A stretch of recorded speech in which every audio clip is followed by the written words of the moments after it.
वाला राक्षस क्यों कहलाया? उसको राक्षस नहीं कहते थे लोग। सीता के स्वयंवर में भी रावण गया था। भाई आप शैतान कब कहलाएंगे? जब शैतानी करेंगे। जब शैतानी नहीं करेंगे तो शैतान कौन कहेगा आपको? जिससे से राक्षसी प्रवृत्ति, शैतानी प्रवृत्ति, भूत प्रेत की प्रवृत्ति, पिशाच की प्रवृत्ति, बुरा आदमी की प्रवृत्ति, जब आप बुरा नहीं करेंगे तो आपको बुरा कौन कहेगा? जो बुराई करता है वही बुरा आदमी कहलाता है। तो रावण राक्षस कब कहलाया? जब उसने सीता का हरण किया।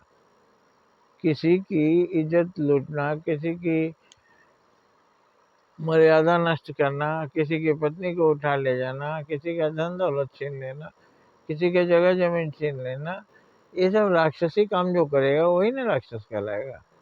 तो सीता का हरण करने वाला रावण राक्षस कहलाया, पहले महान पंडित विद्वान कहलाता था।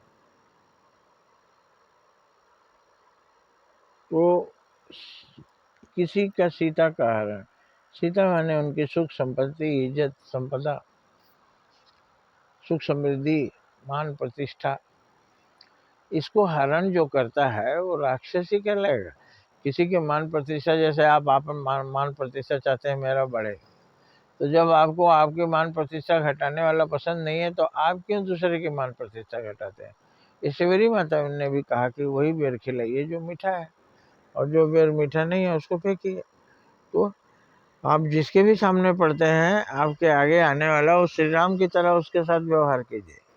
जो आपको मीठा लगे वही व्यवहार उससे कीजिए, जो मीठा ना लगे उसका वो व्यवहार मत कीजिए। तो कोई हमारी संपत्ति हरण कर ले, कोई हमारा सुख छीन ले, कोई हमें बेचैन करे, हमको अच्छा नहीं लगता, तो हमें दूसरों को नहीं करना चाहिए। आप समझ गए?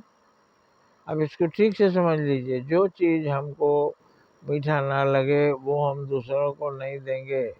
पहले खुद जांच लीजिए और आप फिर निश्चिंत होके फेंक देंगे उस 4 फल या 4 रोटी कि जिसमें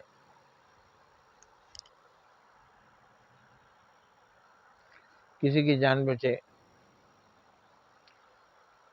किसी मान प्रतिष्ठा बचाएंगे, किसी की मान प्रतिष्ठा का हरण नहीं करेंगे।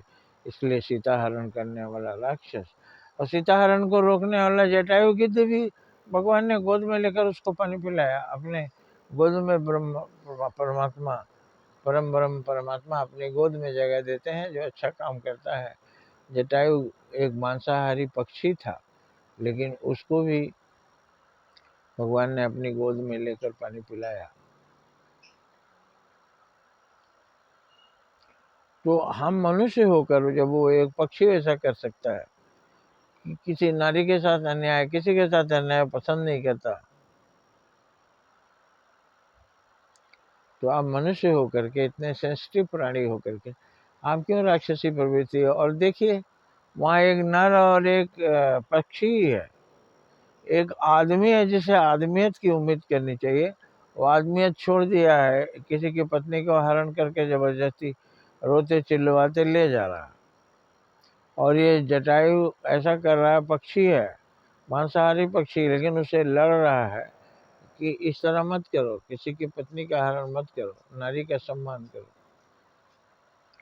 तो आप देखिए मनुष्य से वो पक्षी श्रेष्ठ हुआ, इसलिए भगवान ने उसको अपने गोद में जगह दी। तो बुराई, बुरी चीजें हराम है, ये इस्लाम में बताया।